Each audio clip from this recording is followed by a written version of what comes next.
It has been 2 months since the last broadcasted episode and the last video of this style, but I am back to start with all the content that was cut from the novel of episode 9 of the 3rd season of ReZero. The truth is that this episode had many changes. Some are good ones, other bad, and a few regular. Oh, and of course, also Crunchyroll translation errors. But I think the fandom really liked the way Prisca nudity was animated.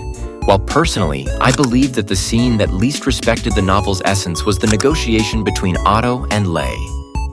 I point all of this out as someone who has read everything in the universe of this novel, but anyway, let's begin.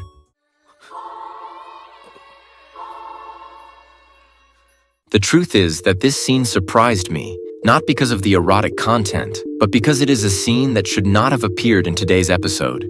First, they showed us other battlefronts, and only later did they finally show Priscilla's side. But it seems that the anime has chosen to show minute by minute how each battlefront is progressing. And even after establishing this understandable rule, they decided to ignore what was set and show us fan service. However, if you think this is good fan service, you are mistaken. In the original material, Priscilla's nudity is longer, and we even see Liliana blushing and grateful that Prisca gives her the honor of dressing her. There was also a description of the divine aura emitted by Priscilla's curves and mounds. But Prisca, true to her style, said that she did not want to be compared to beings that we do not even know exist. So she asked Liliana to stop referring to her as an unreal being, and instead call her by something real, something like her name. Another interesting detail is the fact that Priscilla calls Anastasia a vixen, but not in a derogatory way, but because of some secrets that she is hiding. Also, I thought it was great how Liliana asks her if she knows who was responsible for murdering almost all the leaders of the city. Both in the novel and in the anime, this moment is interrupted, although for different reasons. It seems that the staff really made an effort not to give Priscilla a chance to sincerely answer this. And if you ask me about her dodging the question, the truth is that I do not even know what she was thinking, but that would be all regarding this part.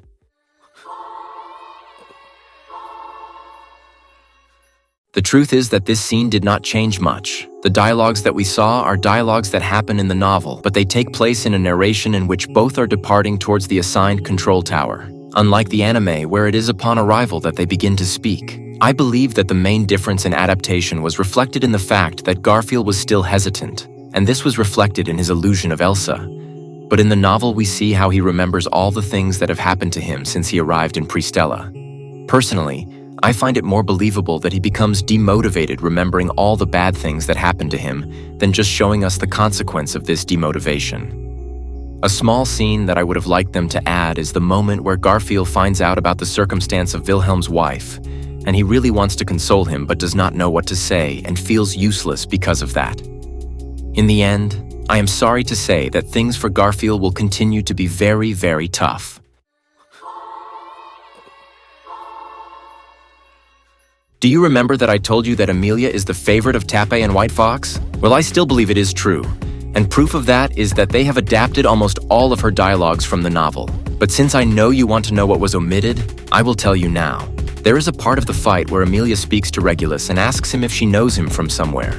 Obviously, as you would expect, Regulus just gets angry and scolds her for asking something meaningless. But later, when the good guys win and Regulus is defeated, you will see that Emilia's question has more significance than it seems.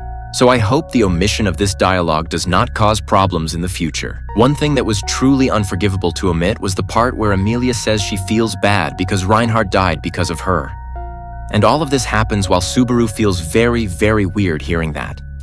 I mean, we are watching the story of a guy who dies to save his friends. So this was the perfect situation to make a joke or reference to the irony of the matter. That is why it is hard for me to believe that they missed the opportunity to portray this. The worst part is that in the novel, another scene like this never happens again. So, all of us anime fans are screwed. But now, let us move on to another scene of the episode.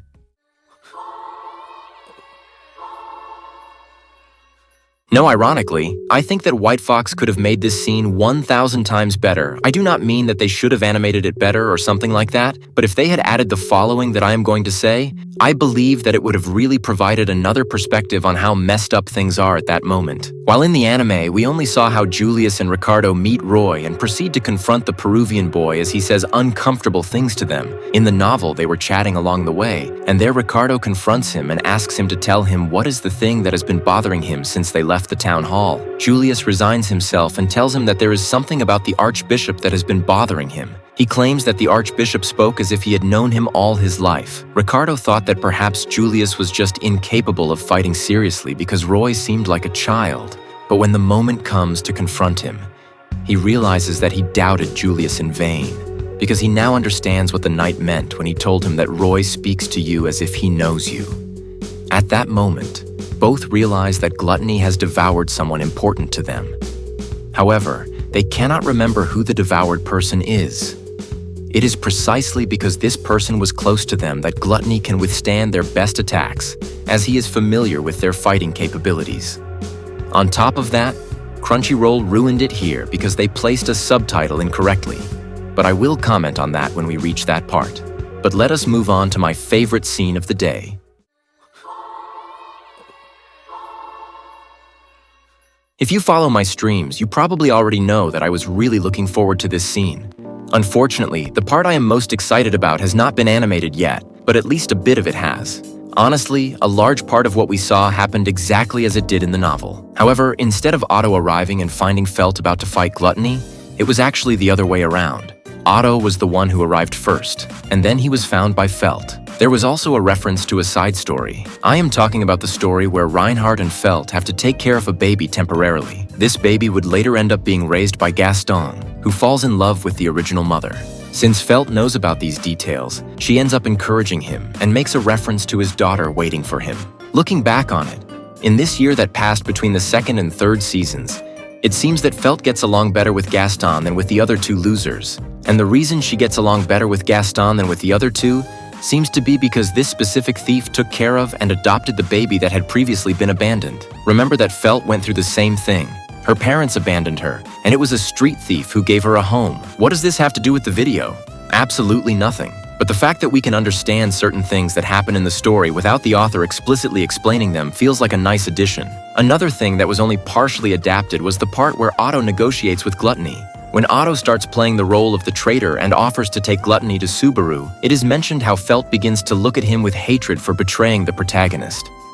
Obviously, Otto was not actually going to do it, but it was inevitable that others would see it that way. Otto notices this and admits that he is surprised by how direct and dignified Felt is. He murmurs to himself that if he had met her before meeting Emilia, he probably would have ended up supporting her instead. Also, although the anime did not make it clear, the reason Lei rejected Subaru's offer is that he is very perceptive, and as soon as he realized that Otto started looking at him with pity, he decided to shut down the negotiations. And if you are wondering why Lei seems to have such intense feelings for Subaru, it is because he devoured REM memories. But devouring someone's memories does not just give you information about the person.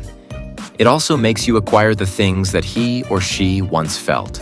And since Rem was deeply in love with Subaru, well, you already understand why Lei was acting so bisexual. Unfortunately, the part I was most interested in seeing was when the water dragons attacked Lei, but it was cut instantly. So I will talk about it next week. But now, let us move on to the last two sections of the video.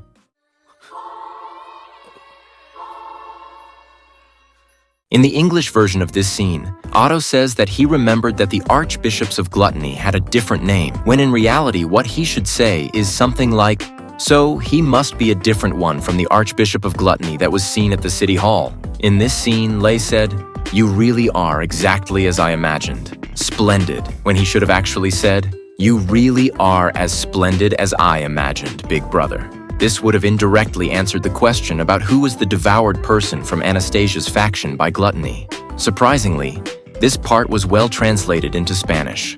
Finally, the scene of Priscilla talking with Anastasia was also poorly translated. Instead of pointing to Julius as the culprit of certain things, what she should have said is something like, "You had better let that unseemly guilt towards the one you view as your knight fester to the utmost."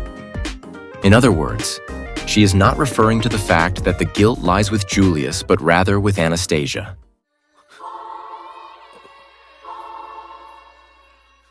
About the break time, honestly, it was interesting and a good adaptation of what happened in a side story about Otto during those days. There, we see how Otto feels about the distrust he has toward Roswaal, and how Ram tells him that it is fine if he has those kinds of doubts, because that is his way of appreciating things. In the end, Ram tells him that she appreciates others by trusting them, and Otto will appreciate others by doubting them. However, what was not included was a part where Otto thinks about his stance regarding Roswaal's evil actions. He ends up saying that although he will never forgive him, that does not mean that in the future, he would not like to eliminate the distrust he has toward him. And once he closes the deal with Darts, the Restorer, they get drunk all night, and that is why he appears drunk before Subaru and the others the next day. But that has been all for today. I hope this video was interesting for you. But tell me, what did you think of episode 9 of the 3rd season of RE0?